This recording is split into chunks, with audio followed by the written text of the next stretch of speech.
Welcome, everybody. Welcome back. Welcome in to the Free Agents podcast for the kickoff, the proper kickoff of our pre-agents series, a podcast series where we are going back in time to the very beginning of the challenge, before it was ever even the challenge, obviously long before we were podcasting about the show. I don't know. I was pretty young when this was airing. So I certainly was not there watching some of this through for the first or second time. And of course, the panel that we have here today, we're covering a wide range of knowledge about this season. We have seen all of the episodes. We are starting here with Road Rules All-Stars. Of course, I am Matt. I'm here first with my co-host, Brian Scally. Scally, how are you? Ooh, hello. I'm so excited to be here, excited to dive into this, as this is a season that I had never seen before. So glad to check that one off. This does predate me. All of these people's real world seasons predate me. So I had never gotten the chance to officially meet some of these people, though I did know of everyone, at least. Predate you being born or predate you watching the show? All right, well, I'm watching the show. We don't have to. I actually do think that there's seasons of the real world that predate me being born. So there's that.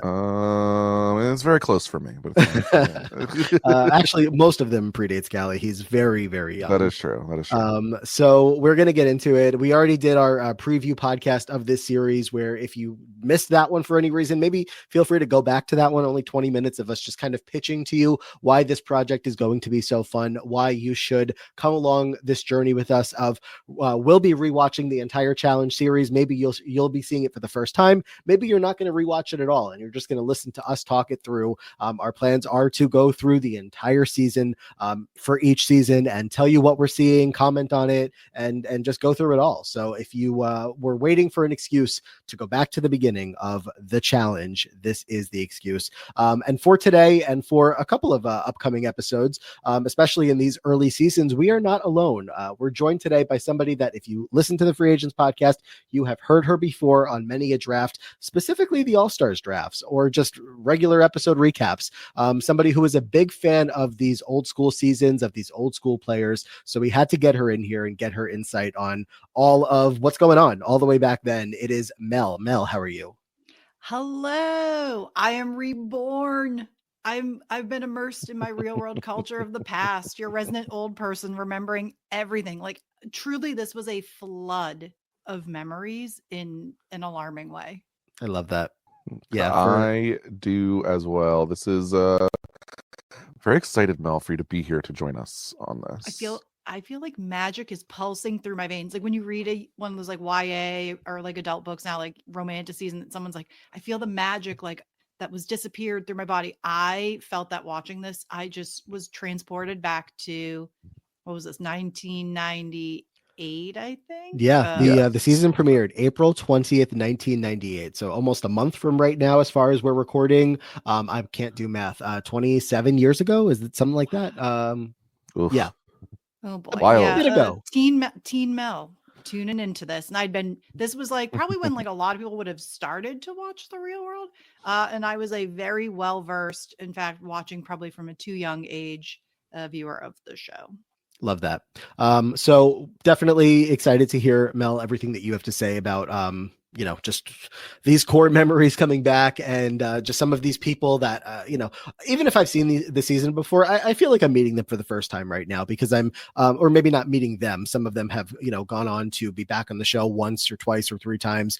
Even one of them in like recent years back on the show. Another one of them I know was back on the Real World Homecoming in recent years. So I got to know him a little bit better. And maybe one of them is actually a little bit more involved in the world than we would hope for right now. So we're going to talk through the cast here and everything of how we got here. But like overall, Scally, the concept of going back to season 1 of the challenge is so insane. This isn't like Survivor Borneo to me, from my perspective of like, everyone knows the first season of Survivor, and while it was a long time ago and things were different, it still looked like what Survivor is. This is not what the challenge is today by any means. Yeah, it's different with twists on Survivor. This is much more akin to a Big Brother season 1, where the format is completely different. The show just shares the same name and nothing else. Difference is Big Brother kind of figures out what it is by season 2. The challenge does not quite, I believe. So we are going to be going through some many evolutions over the course of this journey, and though this is not the show that I know and love, it doesn't even look that much like later seasons of the Real World, or of Road Rules that I did watch. So it is not quite there for my familiarity, but nonetheless, I did enjoy this. Yeah, Mel, I was looking up just to see what other people had to say about the question that popped in my head that I figured must have been asked before, of why is this considered season 1 of the challenge when the title of the season is literally called Road Rules All Stars. So we have these two shows, the Real World, not the Road Rules, Road Rules, and they are, there's a lot going on between these two shows. I want to hear, your perspective on how this all came to be. But I was trying to figure out, like, maybe there's a good answer out there as to why Road Rules All Stars is season 1 of the challenge. And basically the summation from the internet is just that this was the first time that they took the two shows and truly blended, the cast from one show and the concept of the other, and created a challenge, a different type of challenge. Of course, that's going to evolve over the next couple of seasons to become the Real World Road Rules Challenge, eventually turn itself into the challenge. But Mel, what do you have on all that? Yeah, that is really close to what I viewed it as. So I remember back in the day, there were two shows. Real World, they lived in a house. They just kind of hung out. Eventually, they gave them jobs because there was a season, specifically London, where people didn't have much going on. So they needed to kind of force some conflict into the group, because if you weren't working, you were laying around, wasn't interesting. And then they had Road Rules, which was putting a group of what initially was 5 strangers in a Winnebago, turned into 6, sending them on essentially a road trip where they completed missions as they went to win, as we learn later, this nice phrase, the handsome reward at the end of the trip, which was either like cash or a prize or a trip or something. Yeah. And might I say, this was quite the blindside for me that Road Rules All Stars includes no Road Rules cast members. That's the crazy part. Yeah. It's a very bizarre concept where I feel like maybe, as I keep staring at like the phrase, it's like, hey, this is a season of Road Rules featuring all stars, but technically all those all stars are from the other show. And I think it's because also if you put Road Rules people reverse into a Real World and you did maybe like Real World All Stars and you just did Road Rules people, it would be kind of not, I don't want to say boring, because they were like very captivating people, but just a very different energy and vibe of who they were and like who was being cast for a Road Rules versus Real World. There were differentiations even back then. So yeah, it is a little weird that you would assume both, which is why when we were talking about recording it, I was thinking of a different season because I almost forgot this existed. So then when I did watch, I went, oh, I remember all of this. I just didn't even put it together. Yeah, I'm looking at the history section of the Wikipedia page for the challenge as a whole. And the history section just lays out, over time, a playful rivalry developed between the cast of Road Rules and the Real World, with the former occasionally attempting to prank the latter while it was in production. During the filming of the Real World Boston and Road Rules Islands, the two casts met up. Oh my gosh, yes, it was a mission. The two casts met while the Real World cast was vacationing in San Juan, Puerto Rico. Producers set up a face-off where both teams would compete for a cash prize. The episode brought in high ratings, and this idea set in motion to produce the spinoff series that started airing in April of 1998 as Road Rules All Stars.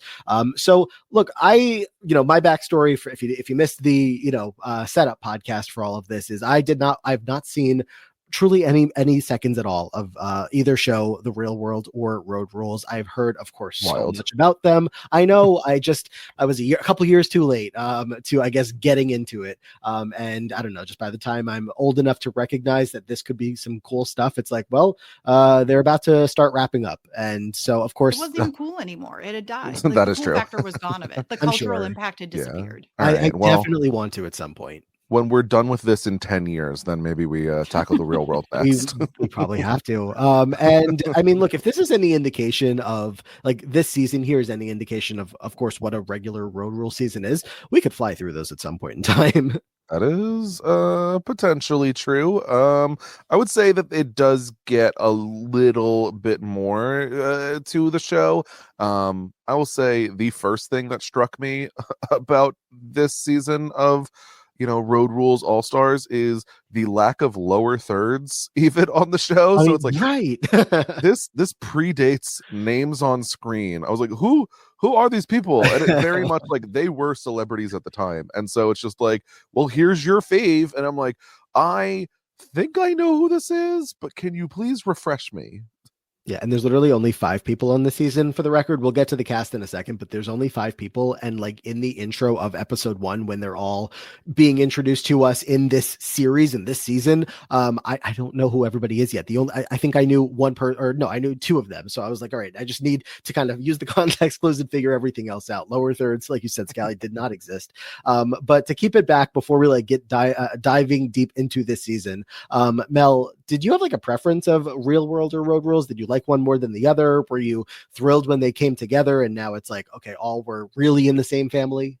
I probably was slightly more of a real world girl. However, I loved Road Rules as well. In fact, that really for me, my nail in the coffin, I'll say for Road Rules, Real World was just one of those things that sort of just petered out. And it was kind of like you've seen it for a long time. And I think that the appeal for me for Road Rules also, and real or mostly Real World, I should say, was they were at the time when I started to watch like older than me. So it was kind of like aspirational, even though they're all human disasters. I understand. But you're like, this is what adulthood is, and this is like what college is, and this is what it's like to go to a bar. When you finally can go to a bar and you're in college, even though it's seeing people with similar experiences, you're kind of living it that I didn't need to watch anymore. So it faded out. Road Rules for me changed because I was a true Road Rules purist. I didn't like when the show felt like it had to then modern day compete with your survivors and big brothers and start voting people out. I thought it was kind of like the antithesis of what the concept was. I understood why. I was a marketing person, I was a business person, I loved reality TV. I literally wrote a term paper about product placement in reality TV, but I didn't love the idea of these people are picked to go on a trip, but then we're going to vote someone out if we fail missions. And so that's when I kind of lost my Road Rules love, which is a little sooner than when I lost my real world love. Mm-hmm. Scally, what would you compare, in like this short time frame that would, at least for anything from this season, or just like you, I think having much more knowledge than me about these two franchises, the difference between a rivalry like Real World versus Road Rules, as playful as that seemed to be, versus like what we get now of like MTV versus CBS in terms of like, I don't know, the fandoms or the contestants themselves. It seemed, I think, a lot more playful then. At least there was like and this is to my recollection.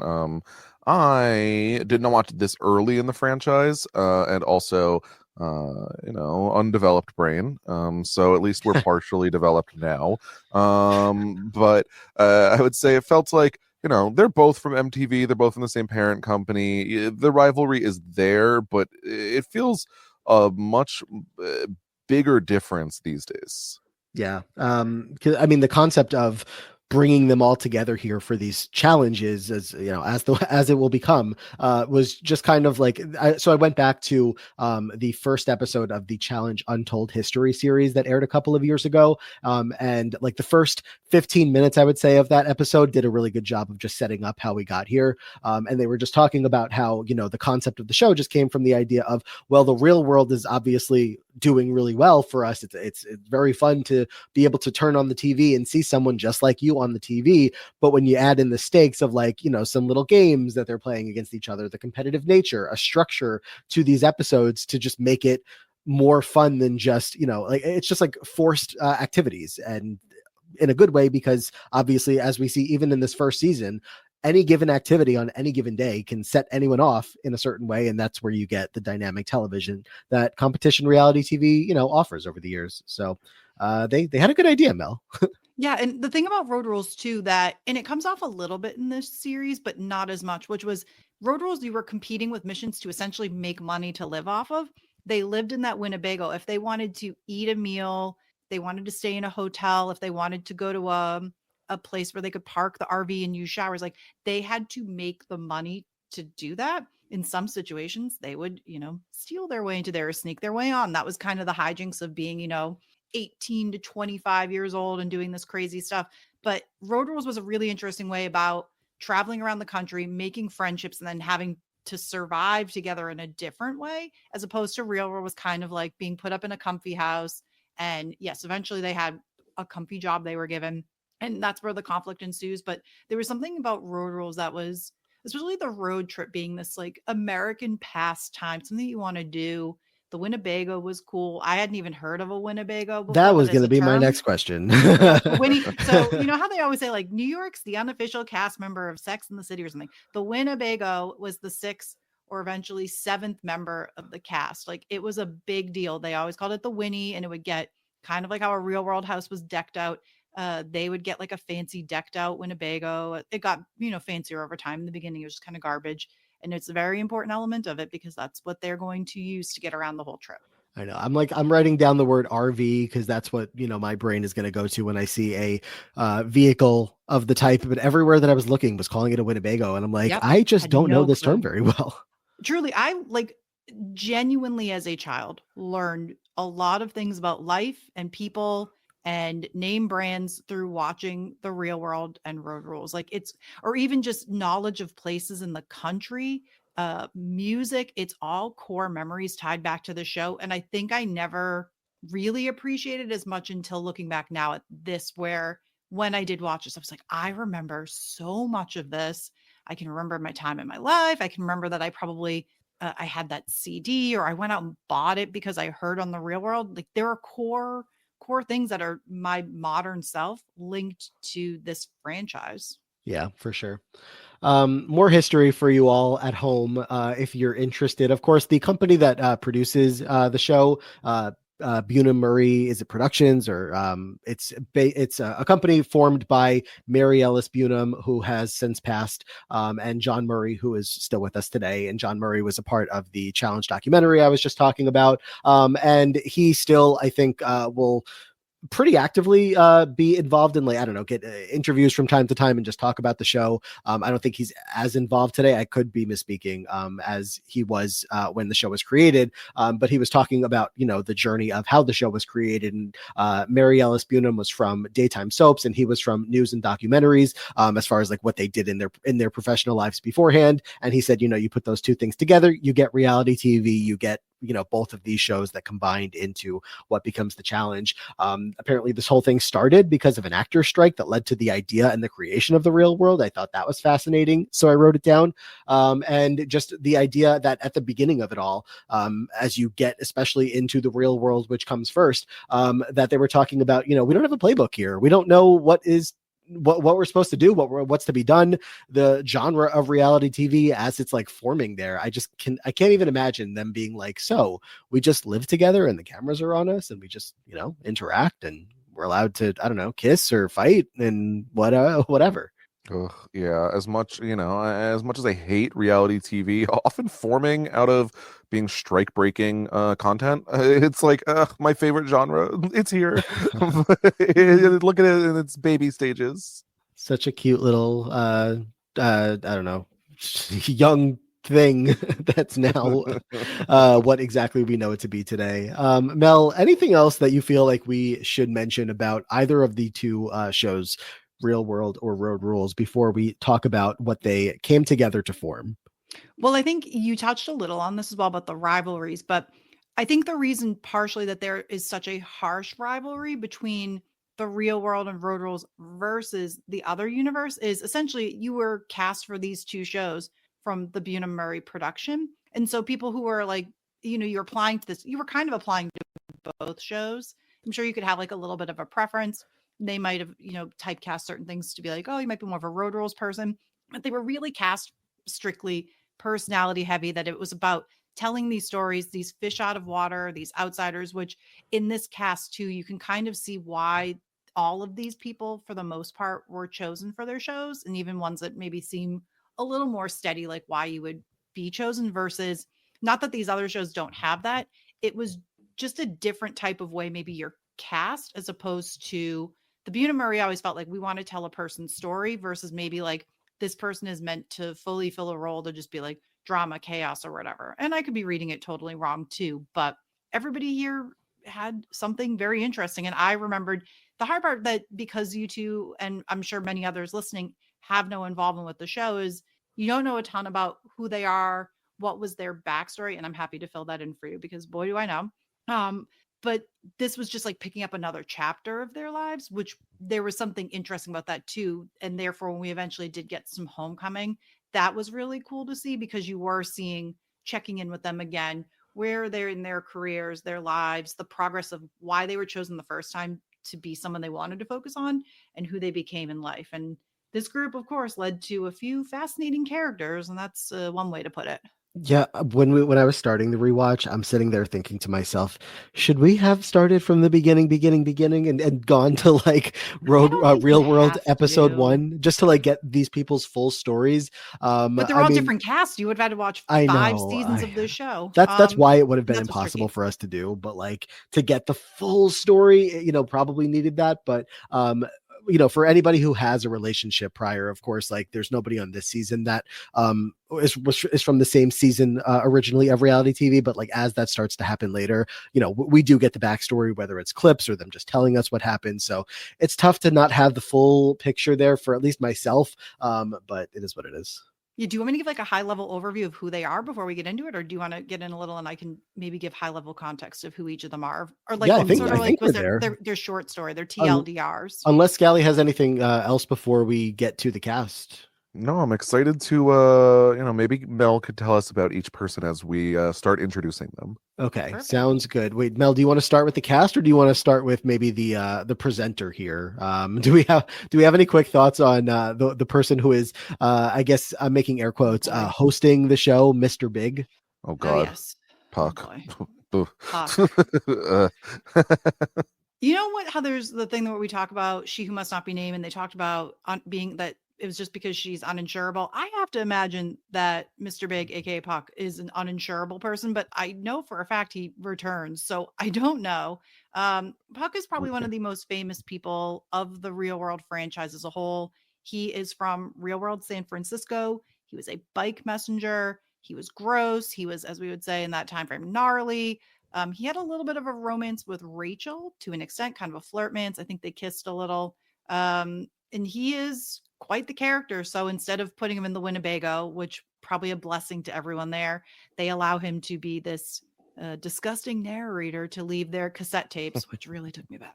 Yes, I find it insane, Scally, that like if you go to the challenge Wikipedia page, like when you go to presented by, which is the spot that like the hosts of the show, are listed. Of course, TJ Lavin is the most recent and longest running, but like at the top of the list, Puck. Yeah, it's super wild. It's the only cast member who hosts an official season of the challenge, right? So like former Real World Road Rules cast member. So Puck does join the challenge at some point as a cast member in its future run. We'll meet him at some point. Or be reacquainted with him, Well, maybe unfortunately. Are But the next two people that host the next two seasons not cast members? So typically there was never really there's no host of Road Rules, and I don't fully remember Future Challenge, but I don't even think they really had it. So the way Road Rules operated, just for context, because this essentially is a season of Road Rules and then they shove people in, is that they would start and they would receive clues on a tape. And I think sometimes they would change it per mission. And I think sometimes there might have just been like a generic voice, but not necessarily like a host of the show, like that we have proper with TJ. Mm-hmm. Yeah, you are right. That's my bad. The next, yeah, I think it's the first 3 seasons have or well, Remember, yeah. not only do they like because they individually are serving in the role of Mr. or Mrs. Big, which is the host of the show, but then you also have Eric, one of the contestants from this season, Mark Long, that are like again in air quotes hosting the show. But I think Eric and Mark, when they do it together, are like even more hosting than just playing the cassette tape back. But obviously this is not a trend that's going to continue much deeper into the seasons. They're eventually going to do some outreach and get somebody who is not as involved to corral these crazy kids. So, but Puck's no good. I don't know all the Puck lore. Puck's not great. Yeah, but Scaly, what are your memories of Puck? As someone even younger who saw Puck, because I saw Puck at a young age, but if you saw him, I'm wondering if you saw him like when you were very young or if you experienced him later in life. I just remember Puck's run on the challenge and it being like, "This is Puck. He's an asshole. We don't like Yeah. him." Did he like spit on And somebody? I think that is the case. Mel, do you remember?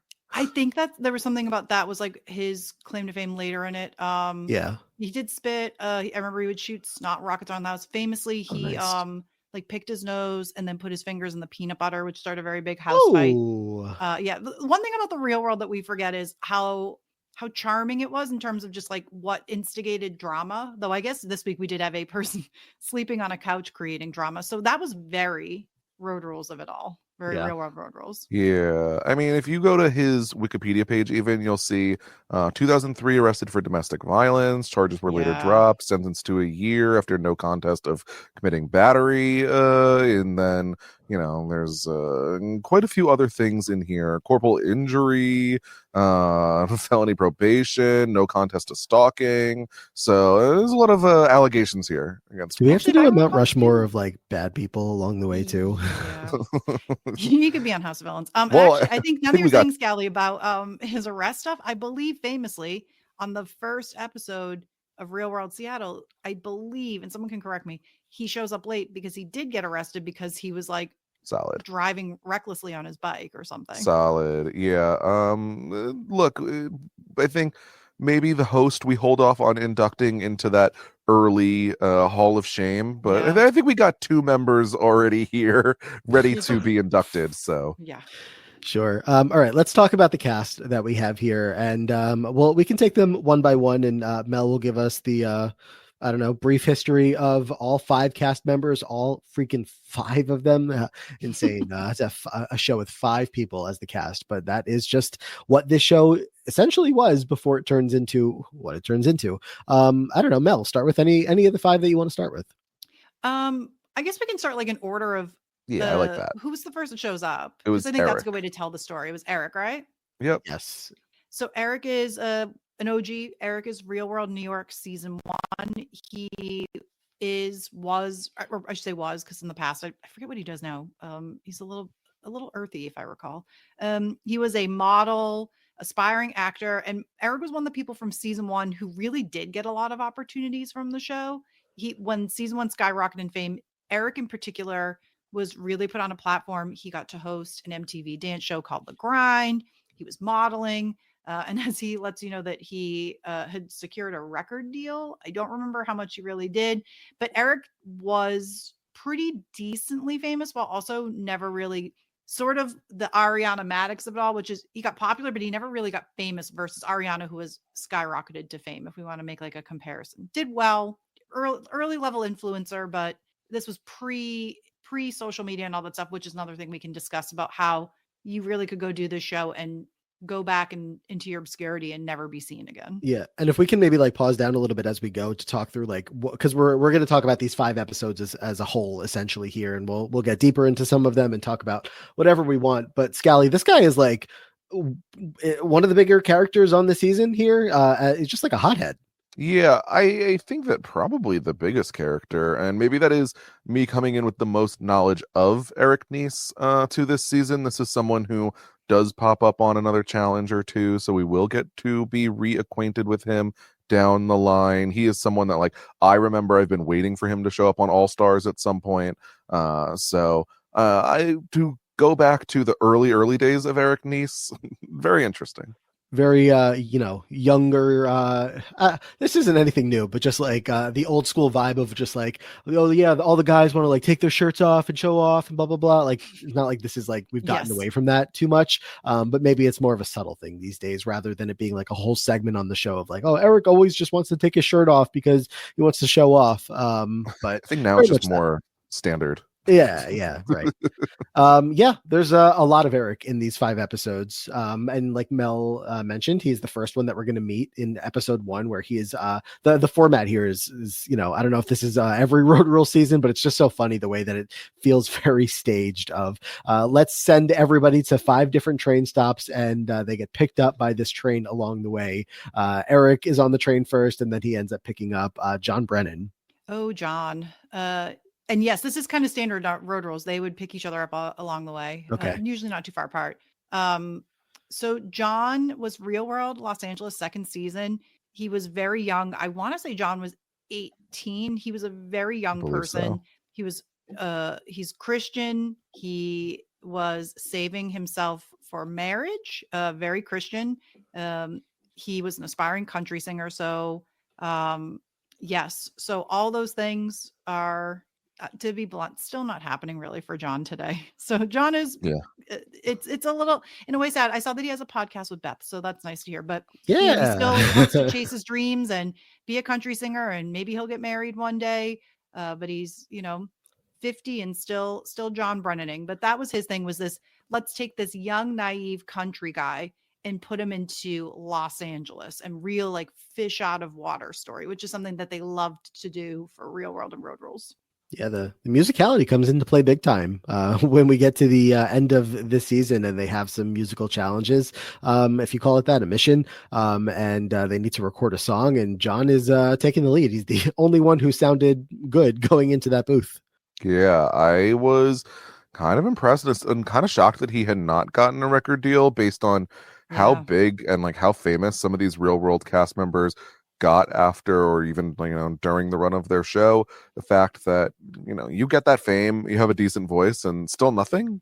It's pretty sad. Mm-hmm. I And do think go ahead. sorry, I do think on the fame level, season 1 really like got like a lot of them were able to platform it into other things. And the other ones were like they were very known, but I felt like after that point it became harder to really actually like break through and Ah, do stuff without using like I think that your real world leverage could help, but I don't think it made them into these like stars that they got into other things. In fact, like half of the Los Angeles cast truly like was just like, do not bother me again. You will never see me again. Let me do this experience. And that's frequent for other seasons too, which is this was a chapter of my life. I did something cool.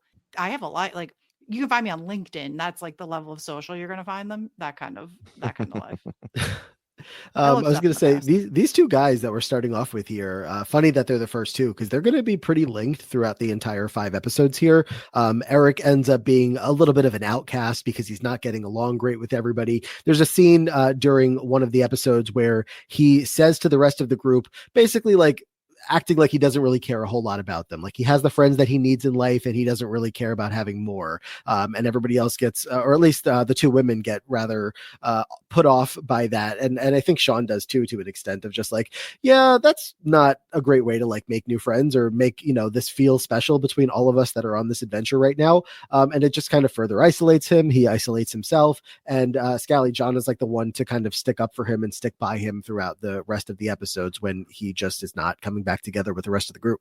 yeah, I mean, there's various moments in which the like start of this is Eric says like, I would love to be able to see all of my friends. A lot of people come up and they feel like they know you because you were on the real world, so they just say like, give me your number, we're friends now. And the truth is, I have a lot of stuff going on. I'm probably not going to be able to go sit on a beach with you guys and hang out after the show as much as I would love it. And I kind of get a little bit of both sides here, where I think Eric is just being probably too honest. I think that he is basically saying, like, love you guys, but I love my life more. And I'm not willing to change my lifestyle based on what it is. It's like exactly what I want. But I understand from everyone else being like, okay, well, you're warning me that I'm never going to see you again. I'm not going to invest my time in you, and I will invest my time in people that I will have a future relationship with. Which felt understandable to me. Yeah, I think it Yeah. came up too at one point that essentially they felt like he was saying you're my coworkers, which is true, and you could sense in this that Eric is showing up to a job and doing work, and this does track very much for John's behavior. Of John really was always like, I can't we all get along, really positive vibes, good vibes only, just wants to enjoy life and the experience. So him not wanting to see someone isolated is very in line with the character that I remember then and a little bit now from when we saw him on, like, I think he did Challenge All Stars, but he was very brief. Mm-hmm. So the next person they're going to pick up is Rachel Campos, who now is Rachel Campos Duffy. It might be a similar last name to someone else on this cast here. Yep. I know we're trying to go in order, but do we pair these two together? Yeah, may as well. Kind of, because I will say one thing, which is Sean was on the Real World. I know he was like a big part of it. I don't remember that much about Sean. I remember a bit of things, but I more so remember them as now a package deal. And in fact, this show reminded me, oh, this was their origin story because I forgot about it. Yeah, this seems like where they met. It does, and Sean is very like worried that he's not going to recognize everyone, and he's going to look stupid because he doesn't watch these shows. But in fact, no one recognizes Sean, so maybe a little bit on the memorability factor for Sean there. He's kind of like on Survivor when you bring someone back right away and they haven't seen their gameplay. So Sean had filmed Real World Boston. It probably had barely aired at this point. And so Sean, it was, I think, like an aspiring lawyer. I remember as like a lumberjack. Had some flirtations with people in the house, some conflict. He was buds with Cyrus. They were pretty good friends, if I recall. But that's like I don't remember a ton about Sean. Like he was, he was fine. He was like, it made sense of why maybe. Well, actually, no, there are other people to choose, but I think they were trying to balance out. I was actually surprised, I think, in the balance of the cast of the level of conservative that they put in the Winnebago. But I guess with 5 slots, you're kind of limited. Yeah. For those who don't know Sean Duffy, he is the current United States Secretary of Transportation, of course, in the in the Trump White House. He is somebody who has been involved in the political world for a long time, and what do you know? The the election goes by, and the candidate that wins is putting together his cabinet, and the name Sean Duffy pops up, and all of a sudden, MTV Real World is like in the news in a way that you wouldn't have ever otherwise expected, and not really for great reasons. So, these two meet here, Rachel and Sean. They will go on to get married, have 9 damn kids. Wow. Insane. Yep. And what's your experience with Rachel? Do you know anything about her? I don't. Scally, do you? So I did mostly know them as the package deal, unfortunate Republican couple from the challenge. So I don't have an amazing view, but I have, found out. I wasn't sure where exactly she had taken that notoriety, but despite them having 9 kids together, they are both very involved. She is a Fox News host.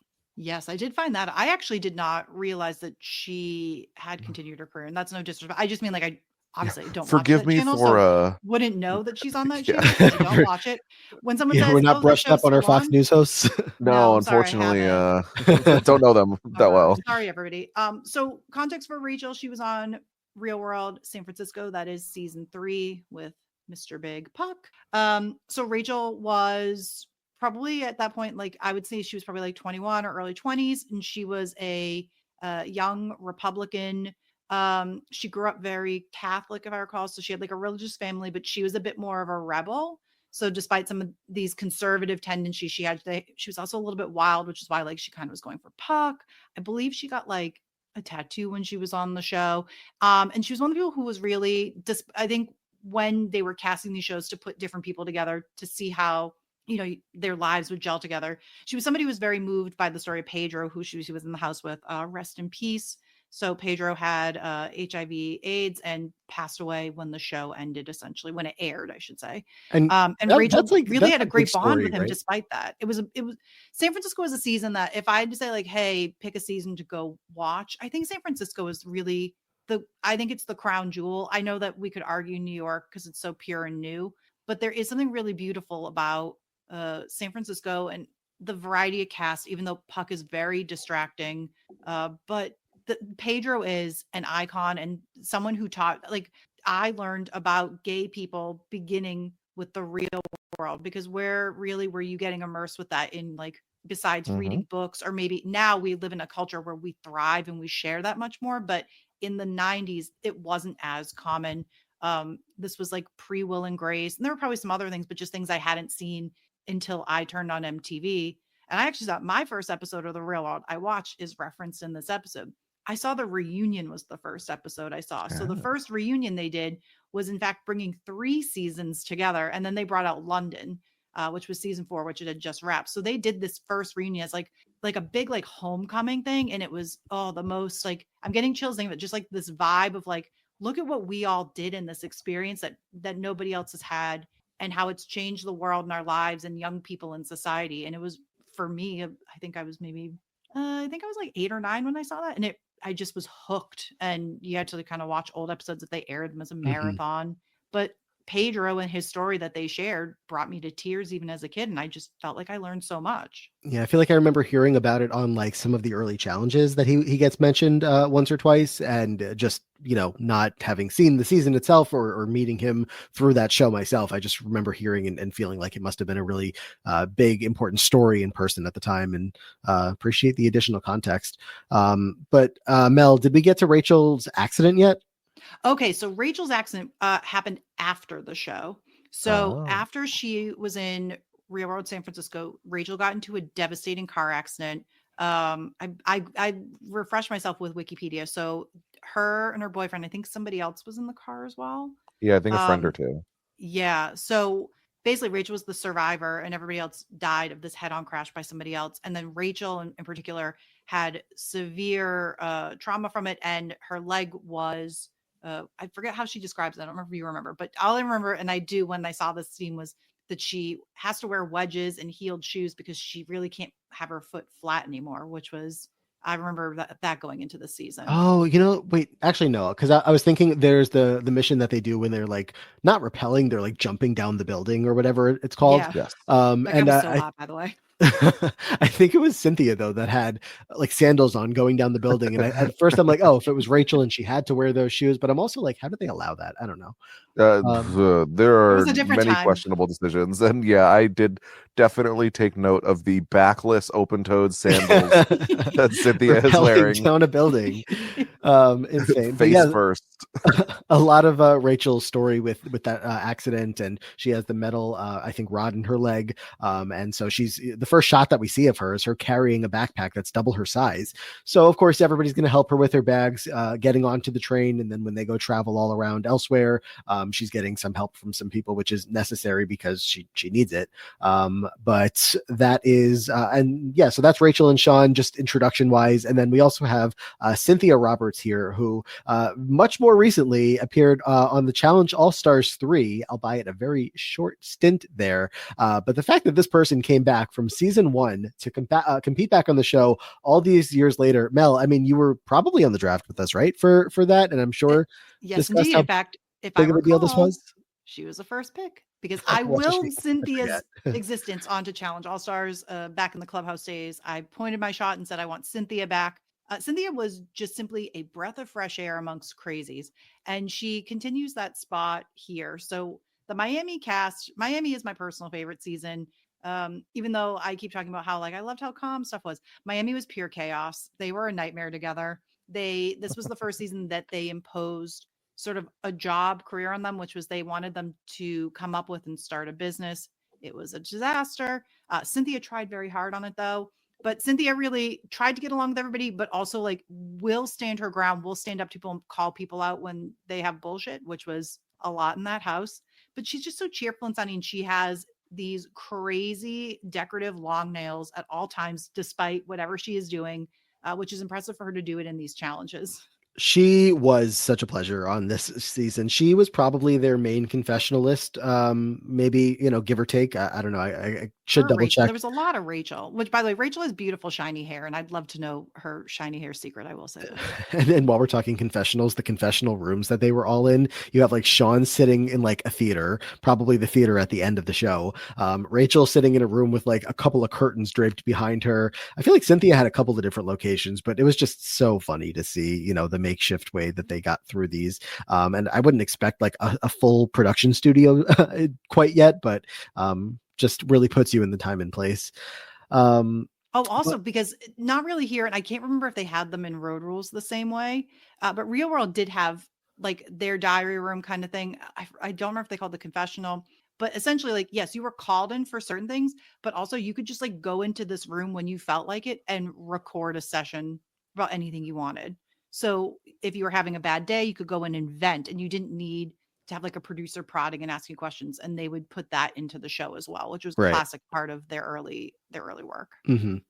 As we get into exactly what happened throughout this season, Scally, I know it sounds kind of crazy to ask. Do you have any issues with the format of the show and of the season in its just complete infancy here?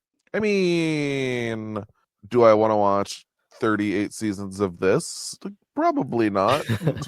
Like, I'm glad that we made some changes for sure. I think that it's cute and it's fun, and I'm glad that it was 5 episodes because I actually like did very much enjoy this. I don't think this will probably end up at the very bottom of my rankings, but we'll see.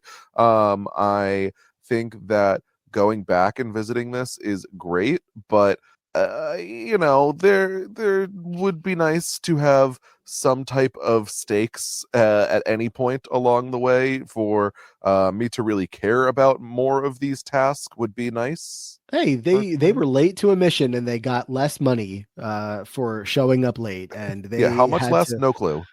no Yeah, they idea. really, I think the consequences were not enough in this of, especially because it was a short trip and I don't remember how long Road Rules proper would have been, but to have, yeah, like they basically fought like once about being late. And I think there was something about Eric didn't want to spend money on food, but everybody else would go out for breakfast or something. And that was a bit of conflict, but it really didn't go much. I think I forgot how short these episodes were. Almost even like slightly too short, dare I say, but I mean by like 4 minutes, because these are, it seems like maybe the viewing we had clipped off like a minute or so, but still that these are like 20, 21 minute episodes. It flies. Like the level of, we're doing a mission and it's maybe like 2 minutes of airtime and you're like, how is this going to end? You're like, it just abruptly, it just does. And that's the thing is at points they like time check us in a way that felt like very jarring because they'd be like, oh my god, like we've been here for 3.5 weeks. And I was like, it's been 20 minutes of episode. I had no idea. How have you been here this long? Like, what did you film? I'm so confused. So Must have been all that that driving. yeah, I guess the travel time really took up some time, but like nothing happened that we could have stretched in a 6th episode. I don't know.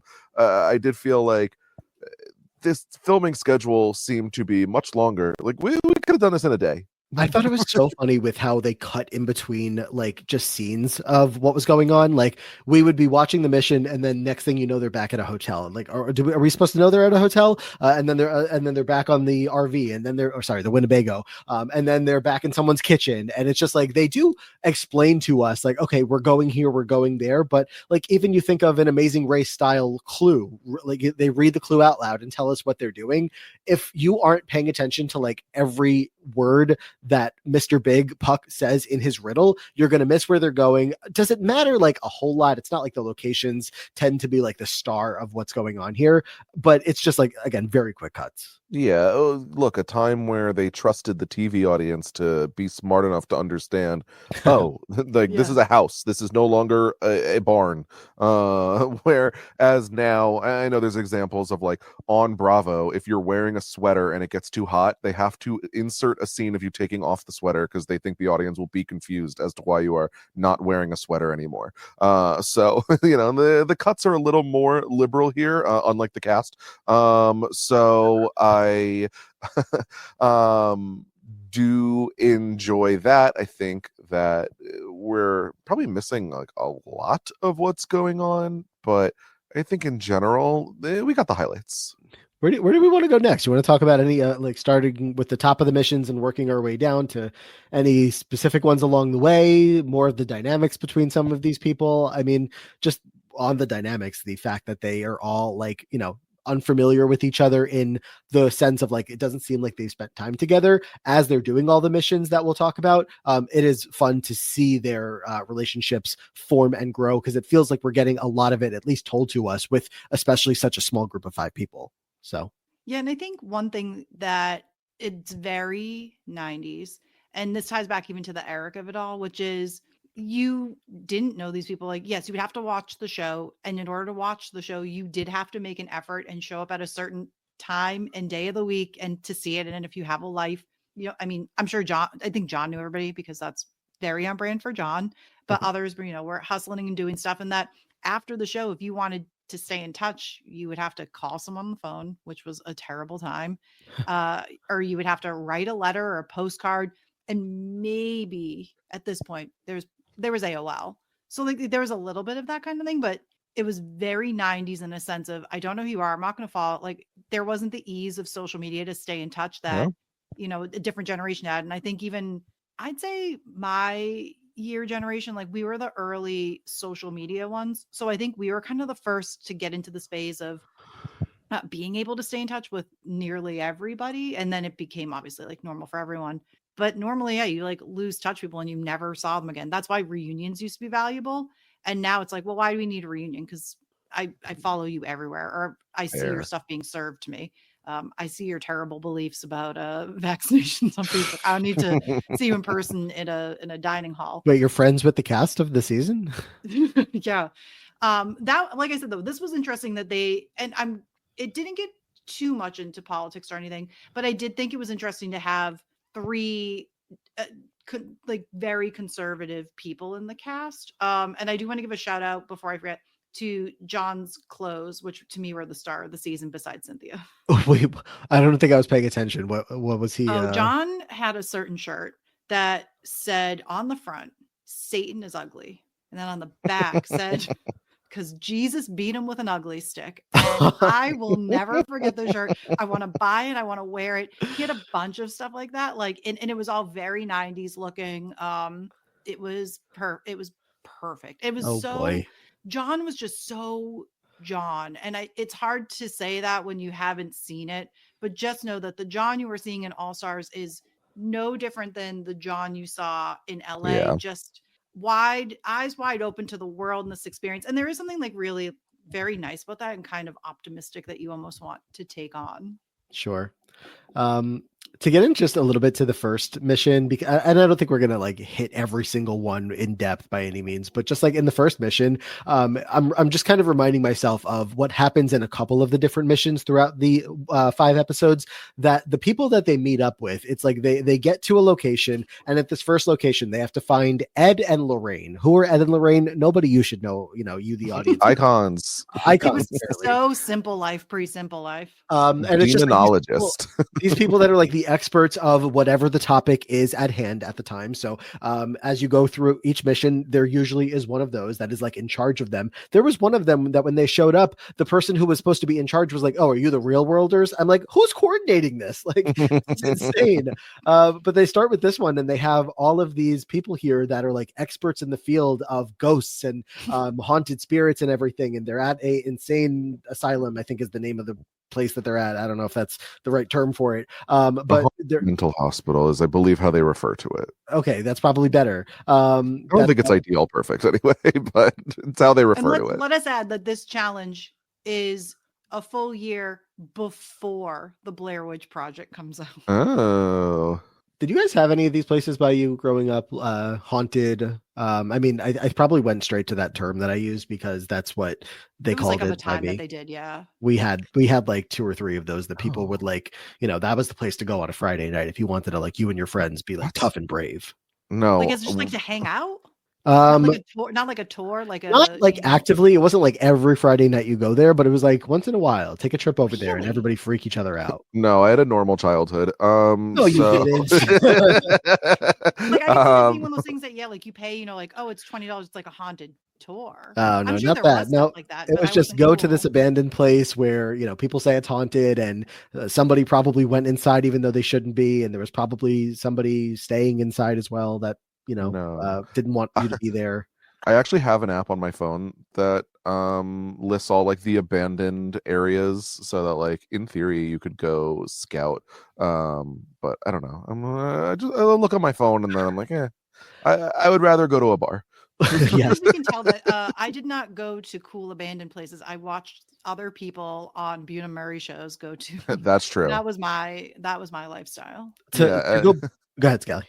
I was gonna say, do very questionable things at these cool abandoned places.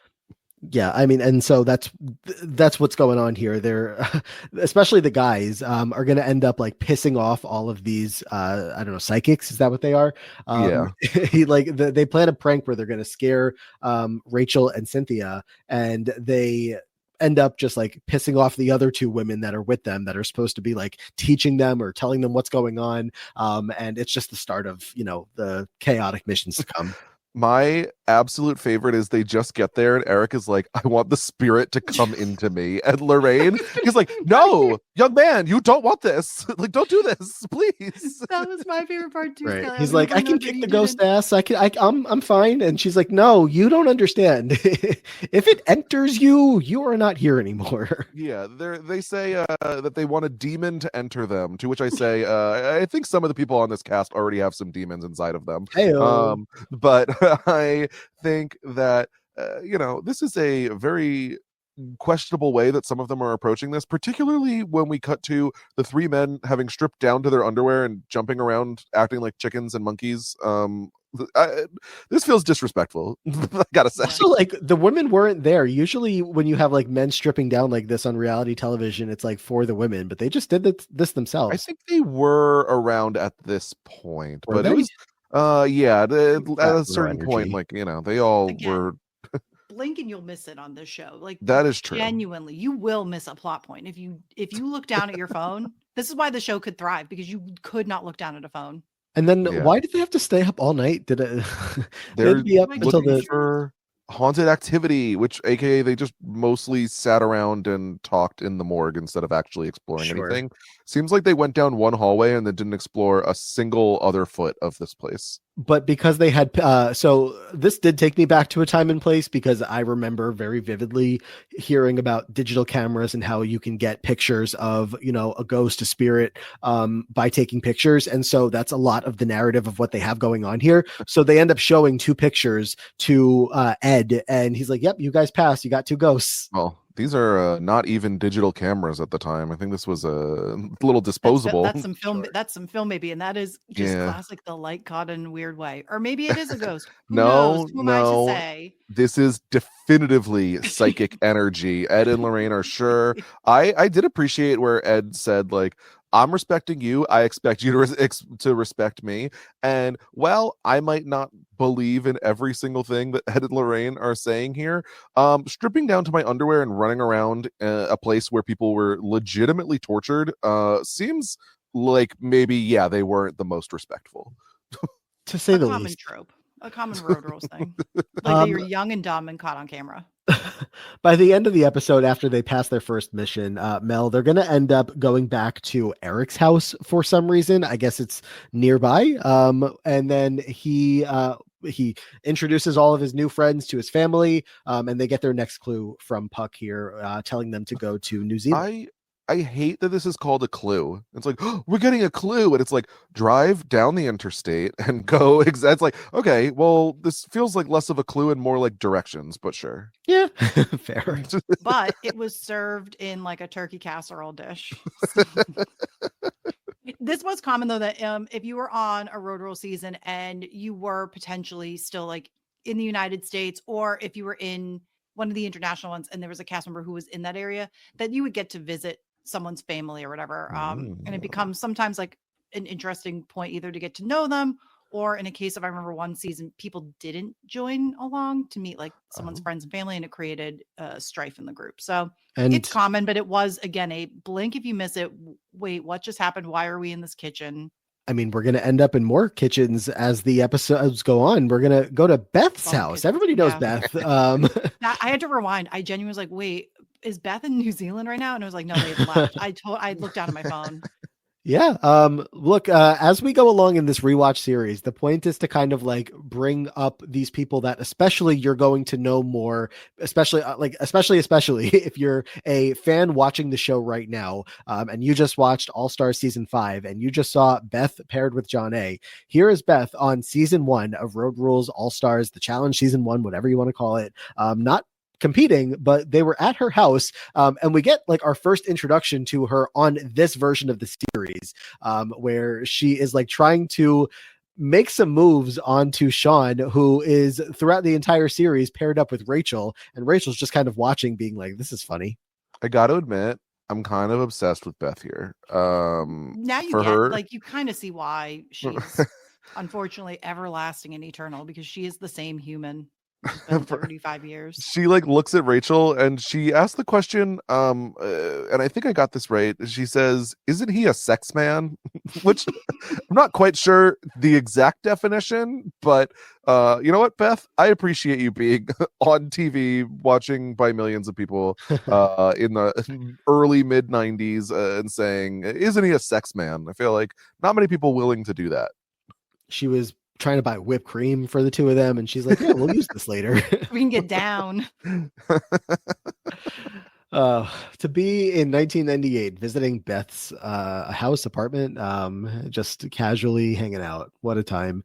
But so the second mission ends up being, once they're in New Zealand, they go to a farm and they have a bunch of sheep, and they need to, is the term shearing them, or is it a pair of Yeah, I think it's shears? shear sheep. Yeah, I would say that's Shear sheep. the term.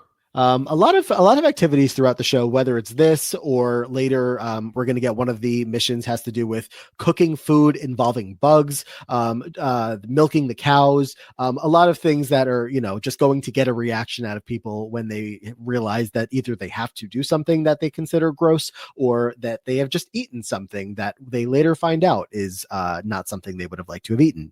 Yeah, a lot of these are fine. I think you can kind of group some of these in, whether it be the sheep shearing or the bugs, things that are supposed to make them uncomfortable. I think that they are like, they're cute, they're fun. I don't necessarily know if I am like gaining a ton, but at the same time, better than the like random fly by wire, which I also was like, oh, that happened, and it's gone. Oh yeah. Because that's, I think, the end of this episode 2, where they're just like, they hop on like this rocket ship type thing that flies them around in a circle. And again, if you're not watching along with us and you're confused maybe with the bouncing around, it's just they have all these missions that they keep completing. Sometimes they would finish a mission and I'd be like, I didn't even realize that was a mission. I just like, I thought they were doing an activity here, but they end up doing like 9 of them within the 5 episodes, and they don't miss any of them, right? They complete everything successfully.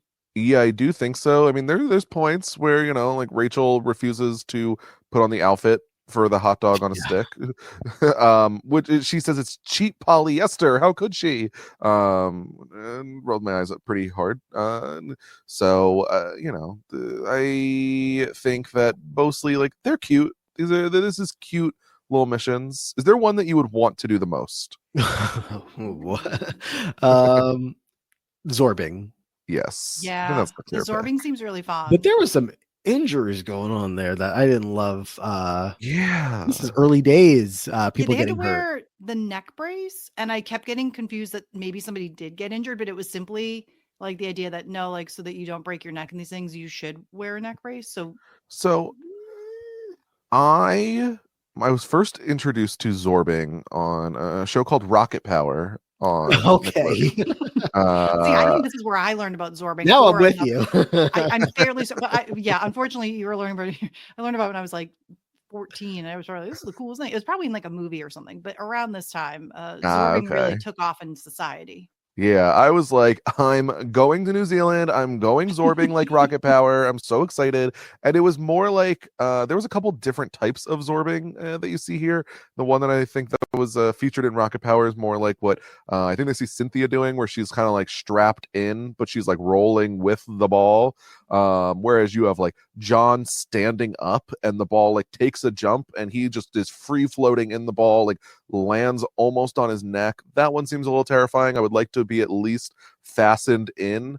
Yes. But I think the most common one I see is where they end up like putting the water and you're just sliding along the bottom of the ball. Yeah. I would have thought that was the least exciting, but they all think it's super fun. That one caused drama too. The situation going on there when they go zorbing is, besides the drama of, John, right, is the one that almost got really hurt or did get pretty hurt while zorbing. After they had completed what they needed to do, Eric, who again is kind of not fitting in the best with everybody else, just he has different views on, I don't know, not necessarily the world, but just different ideas of what they have to do and whatever. They just come to disagreements at times. And he wanted to go on at least one more round of zorbing, and the rest of them were ready to go. So he yells back to them while they're up by the Winnebago, and he's like, all right, just leave my stuff here. You guys go. I'll meet you where we need to go next. And they're like, some of them are like, okay. And the other ones are like, no, we're not leaving your shit on the side of the road. Like, that's not how this works. And it turns into like legitimate drama because he gets back on and he's complaining. And then they kind of talk it out. And eventually Cynthia is the one who's like, you know what? If you need to go again, and then come back. And he does. Who's Also, right we here? learned maybe at point off camera, probably in that 78-hour drive they took, that maybe that Eric hit on Cynthia and it didn't go anywhere, or maybe it did. Like, we don't really know. There was a sort of Various like, reports. yeah, like some kind of romantic thing. And then she was like, if I wanted it, he could, like, Cynthia had something iconic of a quote about why it didn't happen. But It was like if he that's what's wanted to get it, like all he got was the hand. I was like, ooh. and that's what's interesting about this, is that just the drama comes from the weirdest minutia of things, and then Yeah. other times you're kind of sitting in boredom, but then little things occur and it just absolutely spirals. Yeah. Which, No, like, Rachel Good. implied a lot more went on. She was like, yeah, okay, I might have complimented him. Says Cynthia gave into his physical advances. You know what? I'm kind of shipping it. Listen, I'm interested in it. Would have loved it. And beside this drama, Mel, we have the drama from, I think it was in the episode 2 time frame or so, where they did not get the proper money that they needed, and so they want to figure out how they're going to keep this money going for the time period that they have, including going out to breakfast, dinner, any meals that they need. Sean at a certain point makes it a very specific point. Is it Sean or Eric that he's going to stay, but one of them stays back and eats Sean. leftovers while the rest of Was them it go Sean? out Yeah, I for... think I earlier said Eric. It was Sean. Yeah. Yeah, it was Sean. He does stay home, and so there's like various differences in opinion.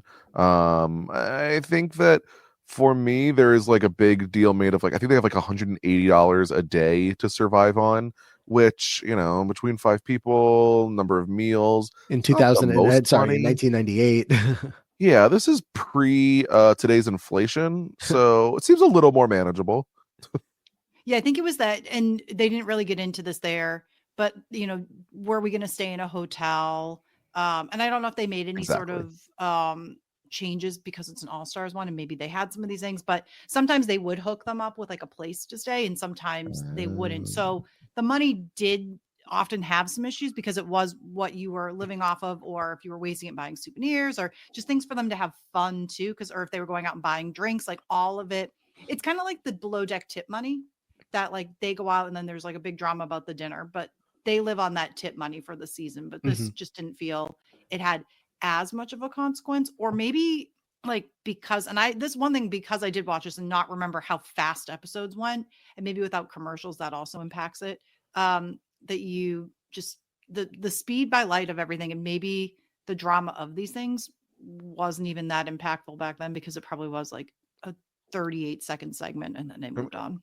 Are they paying for their own gas? Because that is putting in a Winnebago. I feel like that's probably taken up all of the money. You know what? just to I'm travel not around. sure, and that could be part of it too. That Yeah. like you have to really like live to get by. And Yeah, And imagine maybe like, that's accounted there. because was it Rachel that won the zorbing? So she wins an extra $150. Imagine they say like the winner, like, well, we kind of need that money for the gas. Yeah. So like, Plus, sorry. like, was it converted too? Because like if it was like Sure. 150 US converted, I don't know who had the better dollar then, and I still can never figure that out. But you know, that kind of difference too, once you convert the money, is very Yeah. big deal. I will say though, I was very much on Eric's side. Let me go zorbing one more time. I know, it's like you They only were in live a once, rush. but that's what it was. Well, what are you in the rush for? Go know. sleep in the Winnebago. Like, shut up. I'm so like, I am in New Zealand one time. I'm going zorbing one time. Let me go again. If I want to go 5 more times, wait for me. I don't care. Yeah, I think that's fair. I don't know. Maybe like how much more context could we have been missing as to why they really needed to go? Like no part of any of these 5 episodes really made it feel like there was a time restraint. They're like, yeah, well, that's in the morning. We'll do that tomorrow. We'll get there later. Like they had to do the mission. They got to places where they needed to go. They got to one of them late, which was, even mentioned in the episode, and they got less money because of it. But I don't know. They probably could have let him go a couple more times and just kept him happy. You have 5 people, keep everybody happy, and you have a successful trip, but by not keeping everybody happy, you have a successful show. So this is why when like me and my friends go to like the fair or something, we take multiple cars because I want to stay late. I want to be there longer. Daddy, I want another ride. We do. We talked about the rappelling challenge, which again is more jumping than rappelling. That man coming down the side of the building at the speed he did, with the lack of it was so hot in a worse, scary way that I would never do. Like he flew down this. I don't know how to describe how fast he went to the listeners at home who aren't seeing this. It was like from a top of a building that was 10 stories tall. And at least it took like 3 steps, like 3 leaping steps, ran down like Usain Bolt level speed. Truly, I don't know if I could have fallen faster. Like give me no rope and he's still probably beating me. He also like kind of a medium length flowing hair too. He's got his denim and his baggy shirt, like a pure 90s man running down the side of the building, lands like no tomorrow. No, I don't think he had a helmet. I don't recall. Probably not. It was definitely much more understandable for Cynthia not wanting to complete this challenge versus, as you mentioned before, Scally, Rachel later saying she didn't want to be a part of the cook-off one where she would have had to put on an outfit that she didn't like. So yeah. Would you do this challenge? I mean, if I'm on a show like this, I'm signing up to do crazy shit. Like, yeah, I mean, give me this one over the gross ones. Is it weird that I trust the safety measures of the challenge in 1998 more than I do in 2025? Because it looks like they're hanging on by like 2 ropes and they're jumping down this building, and I'm still like, yeah, that's probably fine. I'm watching this and I was like, I don't know, this just feels tested to me. Like this feels we legit. Saw the man run down the side of a building. There's nothing safer. The other people are going so slow nowadays. I mean, went face first. Face first is a little scary, but I would do it. Speaking of, it's a different time, and I don't know, this has nothing to do with safety, but whether it's 1998 or any time in between or today, we're going to get bugs being eaten or being used in some kind of meal. And we have one of the missions that has to do with that, where I don't know why it was like a lot of the group missions were split where like the guys were on one side, the women were on the other. And it would have been a lot funnier for me if the women got to cook meals for the men that had bugs in them and then watch them eat it. But it happened in the opposite direction. And you end up seeing Rachel and Cynthia eating most of the food that's given to them that is, again, cooked with like worms. And they eat it and they're told, oh yeah, no, it's a noodle. And then by the time that they're done, they get video evidence of what was actually in their meals. Cynthia goes and tries to spit as much of it up as she possibly can. Rachel seems to be unaffected. But it was drama causing. Cynthia seemed like she was possibly going to leave. She was pissed. I mean, a holdover of even greater, misogyny that culture held, of just like, oh my God, look how dramatic these women are. Like, oh, look, actually, like you're making them milk the cows, which is apparently much worse. You're making them eat bugs. You're making them like, they got the worst end of a lot of these missions. Yes, there's a little bit of drama lightly that's talked about where it's that Cynthia's never left. Rachel is implying that since Cynthia's never left the country before, she isn't as excited to do these things. And Rachel's like, well, I'm just embracing it. Well, I also would feel pretty negative if I had to go and I had to clean up cow poop in New Zealand. I ate bugs and wasn't told. Like, I could understand her reluctance to want to do stuff because she's the one who seems to acknowledge that these missions are going to be, quite frankly, torturous in some ways. Yeah. I mean, I also, obviously we talked about many times of the like, these, are eaten around the world in many cultures. Isn't it gross? It's like, it doesn't age the best. So I thought it was cool. I don't know. I would have tried that food. Not as gross by any means as the improv challenge. Oh? That challenge floored me because once I started to see it, took me back. I remembered. Well, I all was of this. gonna But say, I had a mountain of reactions for this one, a chart of highs and lows. Ligori, did you recognize anyone in the improv troupe? Did I recognize anyone in the troupe? No, but I recognized the pictures on the wall and the John Lovett mention. Okay. Mel, did you? I absolutely did. That's where the highs and lows came because well, to start with, one of them that's I'll say the least of anybody knowing their name, but the Yeah, I one would that say I see the most. probably less currently famous, but I do think was more recognizable on the episode if you know what they look like. Okay, Wait, so who? first was the instructor that they had, the older woman with the Oh, glasses. okay. We'll go her too. She's I forget. I actually do know her Mindy? name. I just can't pull her out. Yes, Yes. Mindy. I think it's Mindy Sterling. Oh. So she's like a very famous character actor at the time, like shortly around the time, like this was like around Austin Powers time. She's like in everything. In fact, after watching this, I went out to dinner and in the corner of my eye, she was on whatever was on. Oh. So I have no idea. So she's the first one I saw. And she's like one of the ones that's long standing in my memory of, oh, I remember she was on The Real World. Like I remember tying this together when I saw this. I was like, oh, this is where I learned about her. And also a little like MTV history, which is MTV in the 90s in particular had a really strong connection with casting groundlings and like giving them comedic opportunities on the network and giving them shows and featuring them on things. So this also was a really good like synergy in general of like, oh, these people might be on like, you know, MTV Spring Break or get a show or whatever. Who is the next person that you recognize, Scally? So the one that I recognized immediately was Cheryl Hines. Yes, very relevant to to two of them in this group. I'm sure they all are bonded now. I am sure she is hobnobbing with Sean and Rachel these days. She is an actress who I think most people would recognize from Curb Your Enthusiasm with Larry David. She is on, but she is also married to RFK Jr. Yes, and is constantly like, I don't stand by what my husband does, and like, but I don't know what he's doing, but stays married to him. So, so she was there during when they were like practicing doing the throwing back and forth of the story. She's very recognizable in that part in case anybody wants to go see, and also going for the back and forth. I think it was with John on stage saying that she is British, I believe, or she's from the UK.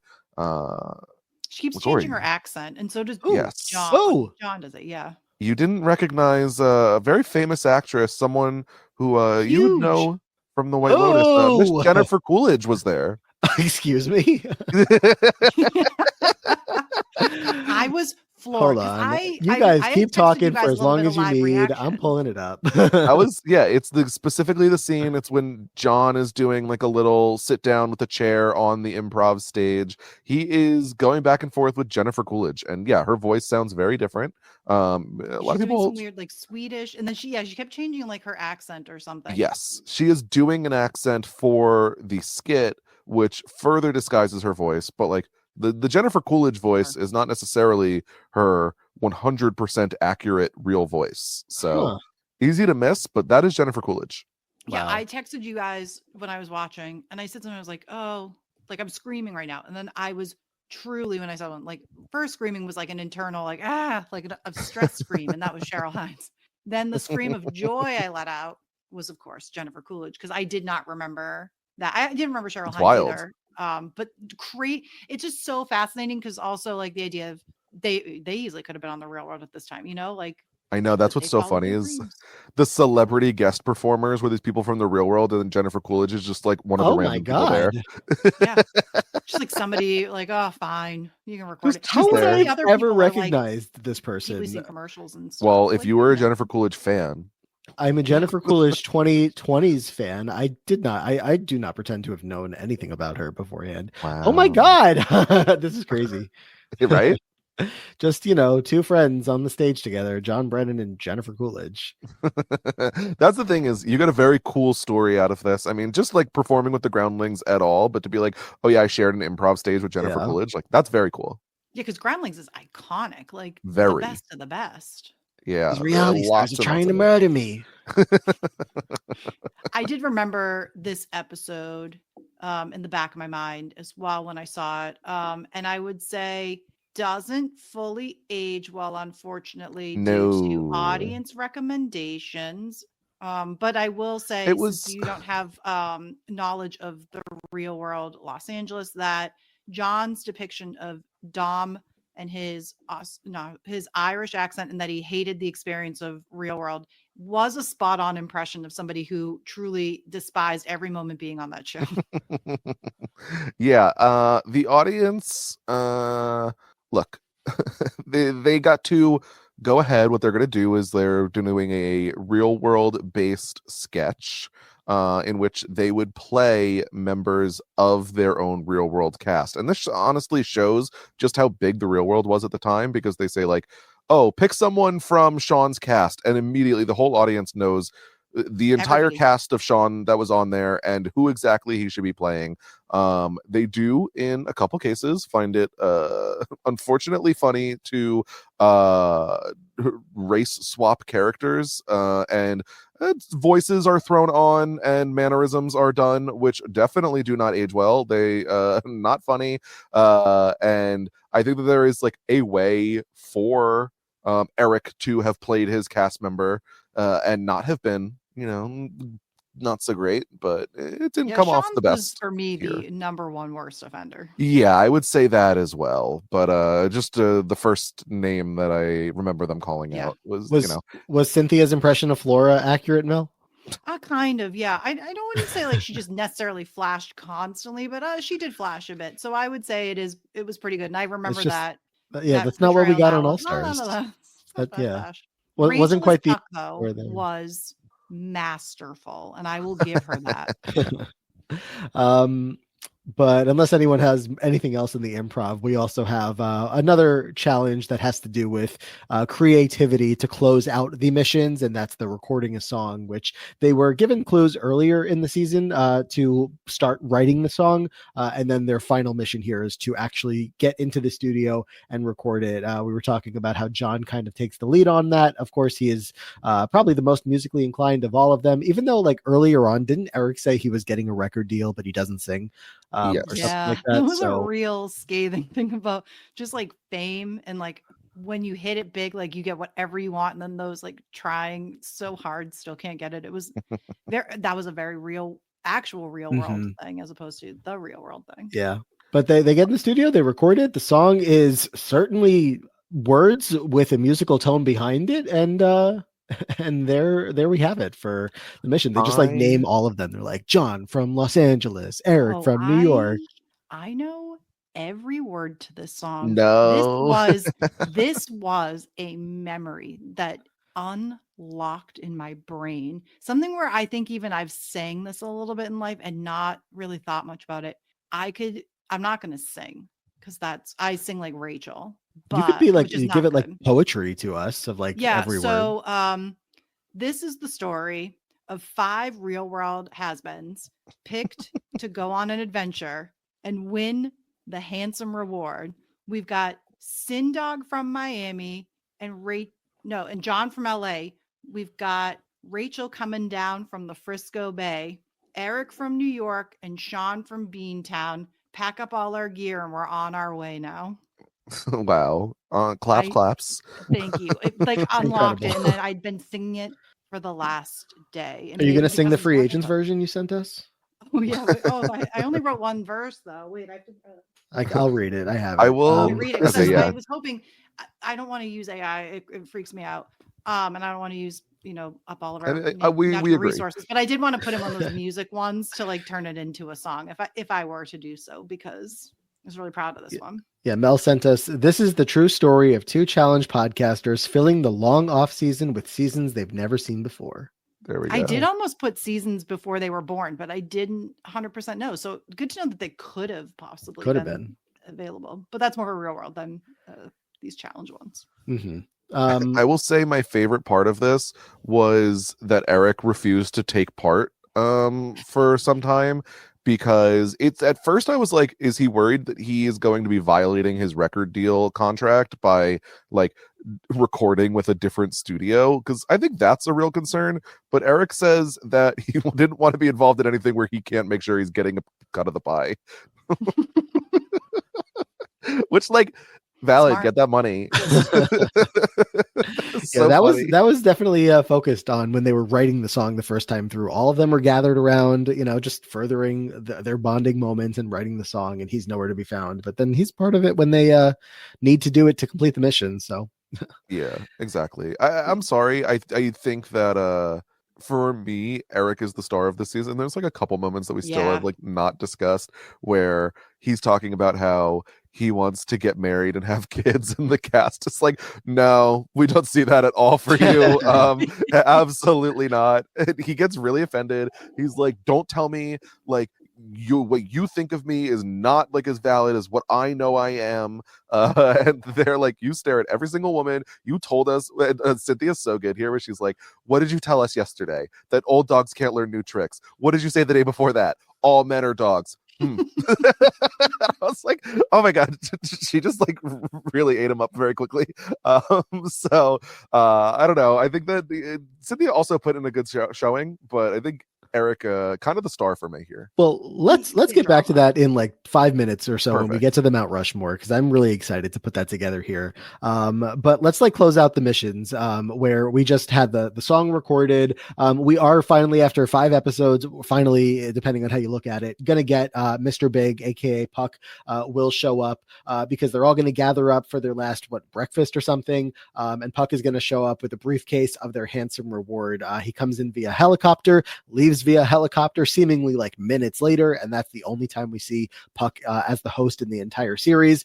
They get to open their rewards, and they've all won a trip to Costa Rica that they joke like, hey, let's go together. And you can tell that the only people that want to go together here for real are Sean and Rachel. Yeah. But they've won.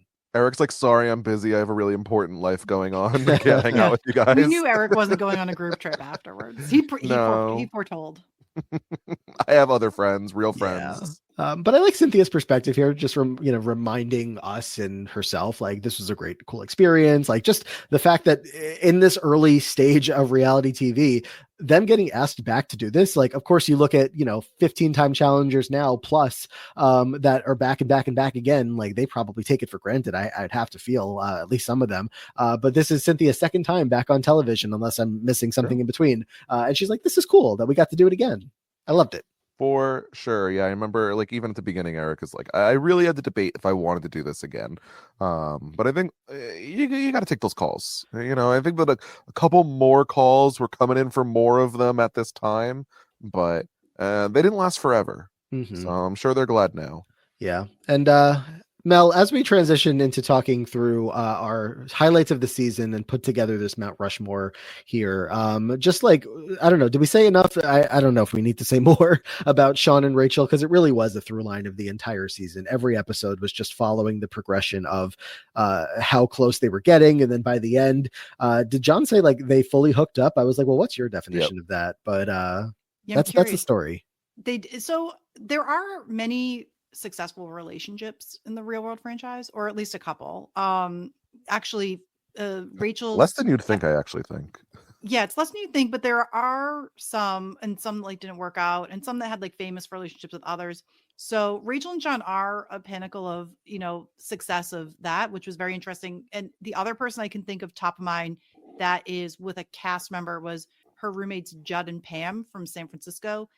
They started to date later in life. They're married now. They've been married a long time. So Judd was single when they were in San Francisco. Pam was a doctor, and she was dating somebody else at the time. They broke up. And then after the show, they got together and they are still happily together. In fact, Judd has some very popular graphic novels now. He's like he was an aspiring cartoonist. Now he's a major one.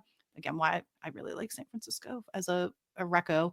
But Rachel and John, it can't be underrated. It's kind of cool in a way. I mean, despite some of their other, like not going into their politics and stuff like that stuff I described, but the idea that, we went on this and we kind of were attracted to each other, and we see hookups, of course, all the time on the challenge, and we'll see it in future ones.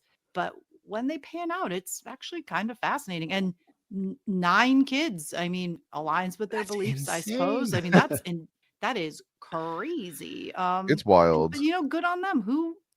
What crazy. I think what I found interesting about it too, is that they're from conservative backgrounds, but they were still just kind of like young, crazy kids and like still rebellious and still, drinking and partying, all that stuff that like they weren't different than stuff. It was just they had different political beliefs that perhaps now are more extremist beliefs. Who knows how far they were back then? But like it's still just a very interesting concept though, that you put some strangers in a van, see what happens, and I mean, these two found true love. likely they had very similar beliefs. They just weren't considered as extremist at the time. Yeah. So yeah, it's definitely notable even when two monsters find each other on reality Yeah. TV. Exactly. So, but it is interesting. I mean, you see, it's like the two of them. Like, there's a storyline where it's like, oh, they split off and go to a peep show. It's like, oh, like this is a very high-ranking government official now at this point. So, they always say like, things are disqualifying of a political career. I guess not. We should have honestly. We should have known. We should, but maybe that's why this is like buried in the internet deeps. Maybe. Oh yeah, hard to find. And also just for Rachel and her aspect of this, she will not be back at all. We're gonna see a lot of people through these rewatches that are back consistently throughout the years, and also a good handful of players that are one and done. And as far as this version of the series is concerned, I don't know if Rachel ever popped up on any reality TV again before making her way to try to cover real life things. I don't know. Would you call so? I don't think it's reality, but so Rachel has had a very long media career, and I forgot about this phase of it, and I should have remembered. But Rachel also appeared for a while on The View. Yeah, I would not say reality, but does that's where she Media. gets some of She her really started to take like a pivot. Like she took this and was talk like, all right, show now I'm going to make a career chops. out of this. Yeah, which for good on the her. time and place of like these shows being like fresh and new. I mean, of course, you look at like Survivor, and a young Elizabeth Hasselbeck is gonna take the same route. So just because we're not going to see her again here doesn't mean she went away completely, even though maybe it would have been nice if she did. Everybody else that's on this cast, the other 4 of them, we will see back on at least one more challenge, if not 2 more challenges. But that is that. Should we officially build our Road Rules All-Stars Mount Rushmore? Oh boy. Well, I mean, we did say we were going to have a men's and women's. So I think by default they're all on it. Well, we true, said we were going to do that for the overall, but we have to build one for the season. Ooh, so who's the least iconic member of this season? Yeah, as of right now, we again we're making a Mount Rushmore, men's and women. So yes, like Scally said, with 5 people on this cast, 3 of the men's spots are filled, and 2 of the women's spots are filled. Unless you want to throw Puck in there and make him the 4th spot right now, but I don't think that counts.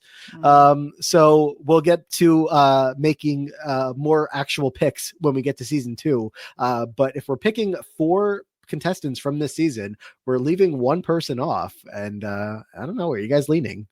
I think Mel already said her opinion. I said, but I guess like technically though, okay, I do think that like Sean delivered like kind of a least amount, but I do think that relationship is so important to like this fundamental part of the show, and something that is like core to Real World and Road Rules and everything going forward.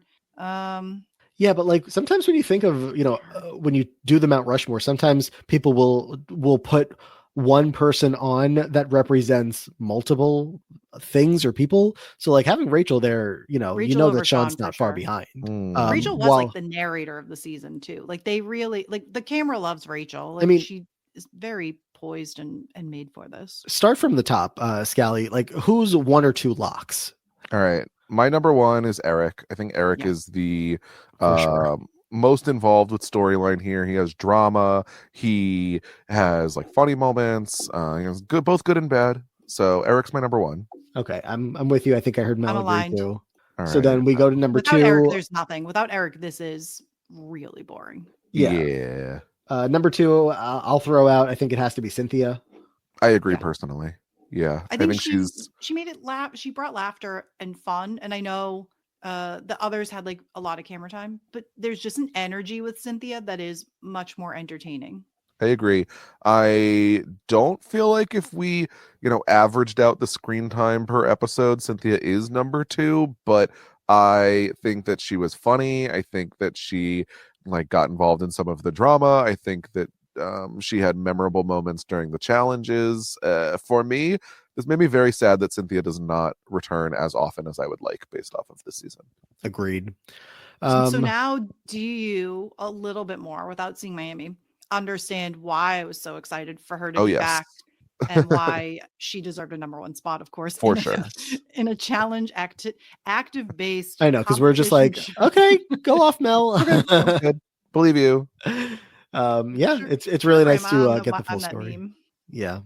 All right, so that's 2 spots taken. Now's the tough part. We have John Brennan, Rachel, and Sean Duffy left here. Only 2 spots left on your typical Mount Rushmore. So Mel said I what think she Rachel's thinks. on. Rachel's So on. I'd say it's gonna have to be Rachel and John. And here's why John, I think maybe so you could put, I really appreciate, Matt, that you suggested that one person could encompass the 2 of them. Because I do think it's like Rachel and Sean. I think Rachel is a bigger character with more interesting things, because I still even after watching this can't really describe more about Sean other than adding on like he was a lumberjack, a lawyer, and he hooks up with Rachel. Like that, like I don't have a lot more to add on to him other than his other stuff. But John wrote that iconic song that defined the whole season. And isn't that very important? Lagori, where do you lean? It's Any of tough. the I shirts, mean, remember. you're inclined to say, like, if this was like Rob and Amber, you're inclined to say, well, both of them should be here. Sometimes it's the case where one half of a couple is more of a star than the other, and I think that that's probably the case here with Rachel being the bigger star over Sean. But just because they're this pair that like is, I mean, still together to this day from all these years later and whatnot, and I don't know. It's just like I think of them when I think of this season as of right now, so it's hard for me to say that I think of John over them in one of those spots, but I also I totally get what Mel is saying. I still feel like I would lean that John is off of it. I think me too. Yeah, it's hard. It's hard. It's very tough with only 5, because at least it was a little bit like if there was another person, like it's not one person left off. And I think maybe with John a little bit, there's something about John John is the real world to an extent. Like he Okay. is a very iconic character of the show and like what this show is sort of about and based on. It is like if there are archetypes per season, there is always typically a John. There is Yes. a young person plucked from the country, placed somewhere urban where it is a whirlwind change for them. So I think maybe that's part of in my head, that a little bit of John is a little more based on who John is as a facet of this franchise, as opposed to this specific thing. But again, he did write that song and it's a fucking banger. Pardon the language. Bleep me. So I guess we go by majority rules here for now. Yeah, for me, I It's just your think podcast. I'm just here. no, you get a full vote in this. But unfortunately for that vote, I do think I would say if I'm naming cast members from this season, I would forget about John first, and I think that's a solid point. I You think do say it's their love story. You're like, oh, it's Rachel and Sean met on the show. Yeah, and I think that like if you look at it from like the like who describes this season, I do think that like the Rachel and Sean story, as much as Sean is by himself kind of a non-entity, a little boring. Yeah.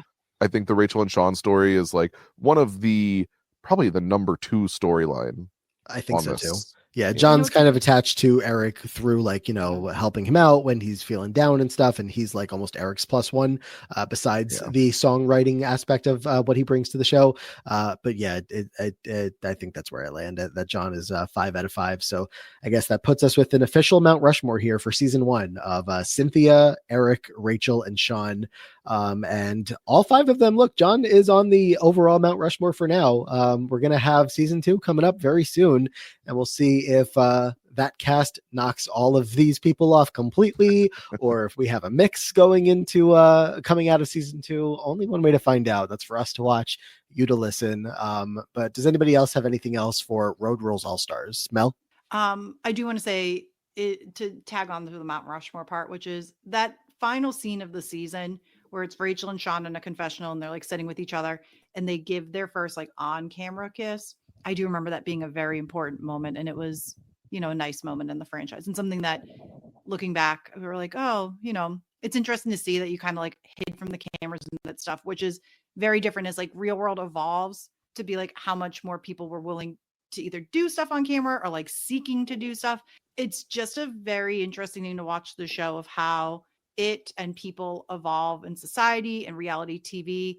That's what always made this a special franchise. And it was really cool to revisit and put myself back in time and remember when I went and bought a Radiohead CD because I heard it on The Real World and that kind of stuff. Mm-hmm.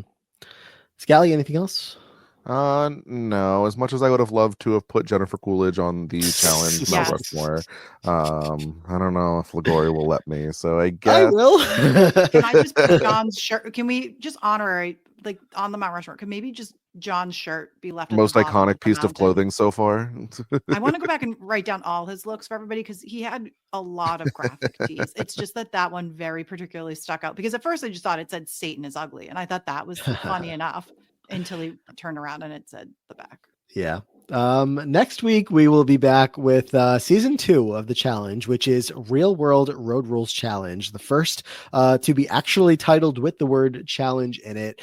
We have many more contestants, 7 more than we have right now. So it's 12 contestants split into 2 teams of the Real World versus Road Rules, and one of those teams will emerge victorious after the 12 episodes. We will be doing that season in 2 parts. It's 6 episodes. We'll do the first 3 episodes and then the next 3 episodes the following week. And Mel will be with us for at least the first 3 episodes. So can't wait to get back into it next week. Mel, in the meantime, where can everybody find you on socials? You can follow me at Mel Got Served on all the major platforms. There we go. Mel, thank you so much for helping us along with this. This was so fun. I don't think we could have done it without you. I don't. Truly. I'm so glad that my knowledge of obsessive Real World and Road Rules watching for about a decade has paid off in life because just today. Especially because growing up, I didn't have like other friends who really watched it very deeply growing up. Like this was like me time. This was pre-internet to go like on these sort of things. I think maybe like I could have found like really to be old, like an AOL chat room to talk about people. But there weren't communities like this to share your love of shows. So it was until I met a few people, I think maybe like in college, I liked it. Really like my friends didn't watch this growing up. Just me, the little freak. But now we're all here talking about it.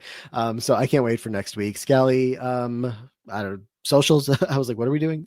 Plugs. Twitter at Brian_Scally, Blue Sky at Brian Scally, twitch.tv/B Scally, and I will see you at all those places. And if you enjoyed this and want to see more, you want to tell Mel how amazing she was, do it in a 5-star review. Please. Yes. 5-star ratings and reviews, always appreciated, always welcomed on the podcast feeds that you listen on, especially Apple Podcasts. But in the meantime, we're covering right now in real time, the Challenge All Stars 5 is coming to a close sometime soon. So we're working on that on the main feed as well. You can always find us on Patreon, patreon.com/The Free Agents Podcast for bonus content coming out from our orbit. We talk through everything we can find on social media, all the shows that are on right now that we're not covering on the main feed, and everything in between. We're watching shows that you suggest to us to watch. So lots of fun happening on Patreon. Plus, all of these episodes do go up there early and ad-free. So some extra perks from supporting the podcast and being there with us on Patreon. But otherwise, I'm on socials everywhere at Matt Lagori. The podcast is at Pod Free Agents on Twitter, at Free Agents on Blue Sky. Everything, of course, linked in the episode description below. We'll be back next week with Real World Road Rules Challenge, the debuts of Beth and Mark Long on a challenge proper season. So can't wait to get to all of that. But until then, we'll see you then. Take care, and we hope to see you all in the future.